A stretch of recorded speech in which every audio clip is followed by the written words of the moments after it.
channel. Jadi ini adalah video aku yang kedua. Buat kalian yang belum nonton video aku yang pertama, tonton dulu ya, karena video yang kali ini masih berhubungan dengan video yang sebelumnya. Nah, sebelum kita mulai ke videonya, jangan lupa buat kalian yang belum subscribe ke channel Dea Romantika, subscribe dulu ya. Dan jangan lupa nyalain tombol notification-nya biar kita sama-sama belajar dan enjoy the video.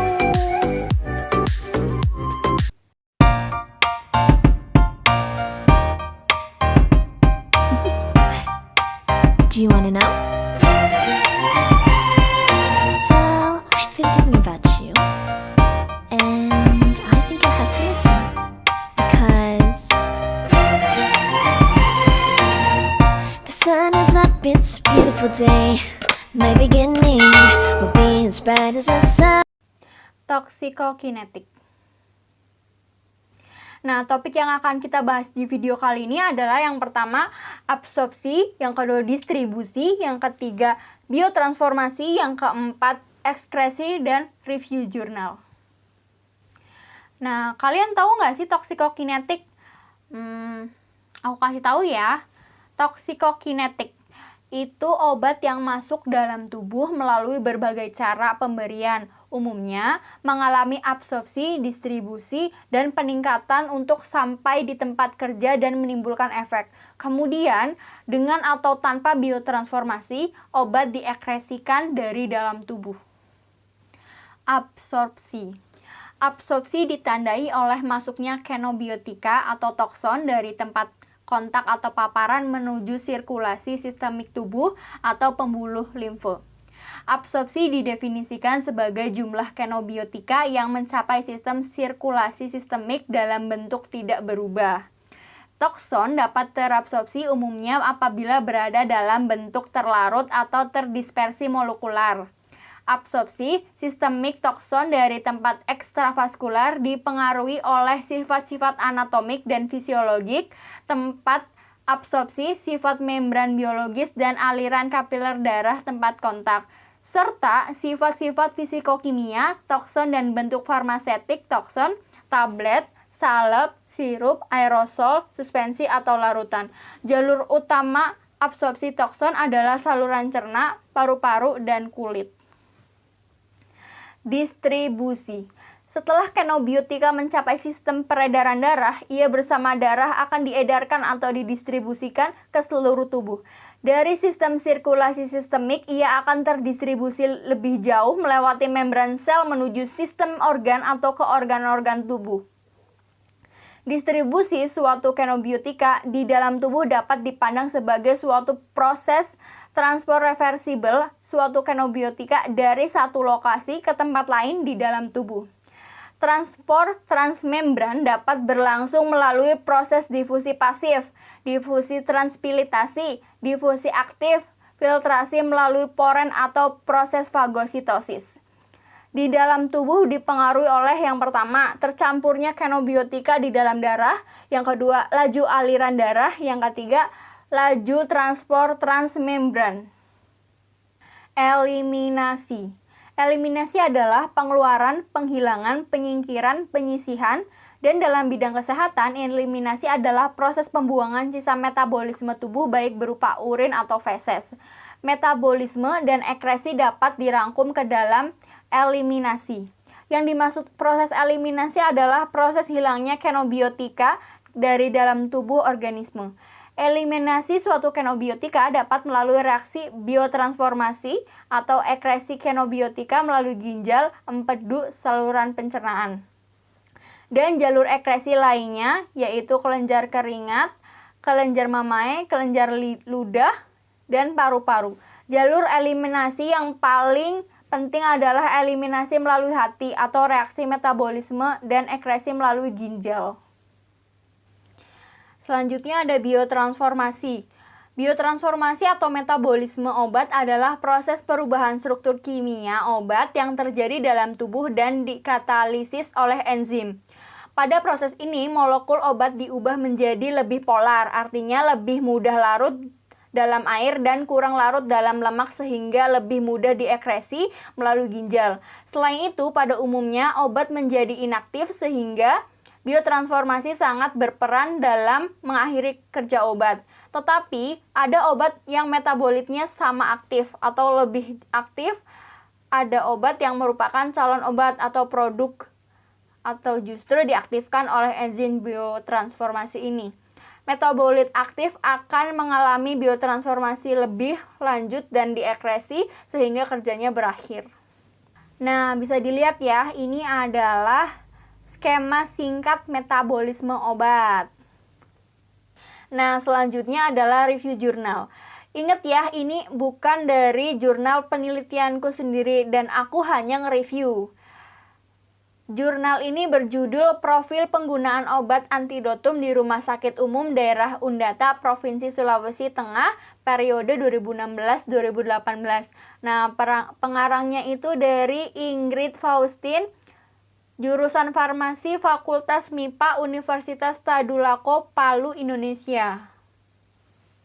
Abstrak. Obat antidotum diindikasikan pada pasien intoksikasi atau keracunan. Selain itu, obat antidotum juga dapat digunakan sebagai terapi sesuai indikasi obatnya sendiri. Terdapat peningkatan yang tinggi dari jumlah penggunaan obat antidotum dari tahun ke tahun di instalasi rawat inap RSUD Undata. Penggunaan obat kategori antidotum yang diindikasikan sebagai terapi antidotum pada keracunan obat-obatan didapatkan hasil 0% sehingga dapat disimpulkan bahwa tidak terdapat penggunaan obat kategori antidotum yang diindikasikan sebagai terapi antidotum pada pasien keracunan obat-obatan di ruang rawat inap RSUD Undata, Provinsi Sulawesi Tengah periode 2016-2018. Pendahuluan. Menurut Baut tahun 1945 mendefinisikan obat antidotum sebagai obat yang mekanisme kerjanya telah ditentukan yang mampu memodifikasi toksikokinetik atau toksikodinamik dari racun dan yang pemberiannya kepada pasien yang teroksidasi dapat memberikan manfaat yang signifikan. Senyawa yang bersifat toksik atau racun didefinisikan sebagai suatu bahan yang dapat menyebabkan timbulnya respon merugikan pada sistem biologis, kerusakan fungsi, fatal, atau kematian. Obat antidotum diindikasikan pada pasien intoksikasi atau keracunan. Selain itu, obat antidotum juga dapat digunakan sebagai terapi sesuai indikasi obatnya sendiri. Tingginya peningkatan jumlah penggunaan obat antidotum dari tahun ke tahun di instalasi rawat inap RSUD Undata, Provinsi Sulawesi Tengah. Maka penelitian ini bertujuan untuk mengetahui persentase penggunaan obat kategori antidotum yang diindikasikan sebagai terapi antidotum. Metode penelitian merupakan penelitian deskriptif observasional dengan pendekatan cross-seksional menggunakan pengumpulan data variabel dalam satu kali pada satu waktu yang bersamaan, di mana data dikumpulkan secara retrospektif dengan melihat data rekam medik pasien menggunakan obat antidotum yang menjalani perawatan rawat inap di RSUD Undata Provinsi Sulawesi, meliputi karakteristik demografi dan karakteristik klinik, serta hasil penelitian disajikan secara deskriptif. Sampel pada penelitian ini adalah pasien menggunakan obat-obat antidotum yang menjalani perawatan rawat inap di RSUD Undata. Adapun kriteria eksklusi ialah data rekam medik pasien ini tidak lengkap dan data rekam medik pasien hilang. Data dianalisis secara deskriptif, kuantitatif dengan menguraikan data yang didapatkan dari rekam medik meliputi karakteristik demografi pasien dan karakteristik klinik pasien. Di sini ada hasil distribusi data demografi pasien rawat inap yang menggunakan obat kategori antidotum di RSUD Undata berdasarkan jenis kelamin, usia, diagnosa, dan manifestasi klinik pasien dapat dilihat pada tabel berikut.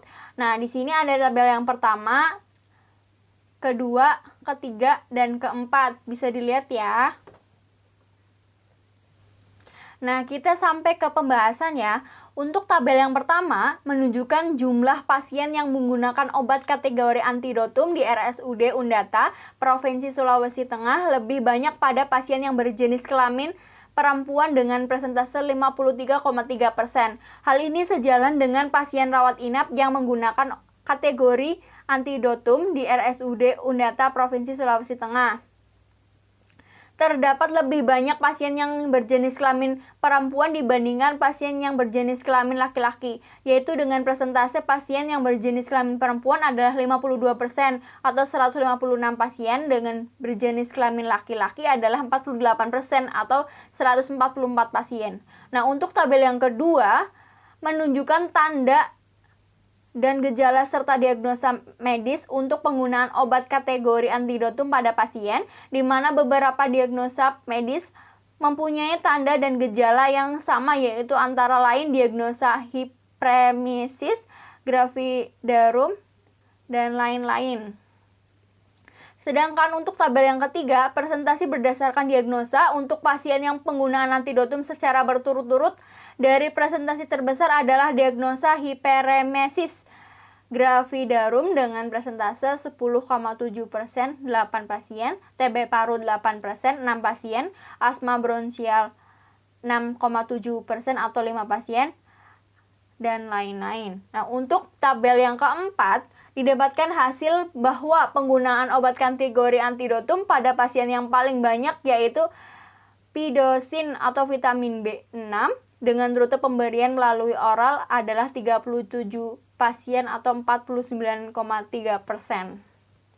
Nah, kita sampai pada kesimpulan ya. Di sini ada dua kesimpulan. Yang pertama, presentase penggunaan obat kategori antidotum di RSUD Undata Provinsi Sulawesi Tengah periode 2016-2018 yaitu piridoksin atau vitamin B6 sebanyak 49,3% atau 37 pasien, diikuti oleh obat N-asetilcysteine 42,7% atau 32 pasien, dan obat antropin 8% atau 6 pasien. Yang kedua, presentase penggunaan obat kategori antidotum yang digunakan sebagai terapi antidot pada keracunan obat-obatan di RSUD Undata Provinsi Sulawesi Tengah periode 2016-2018 didapatkan hasil yaitu 0%.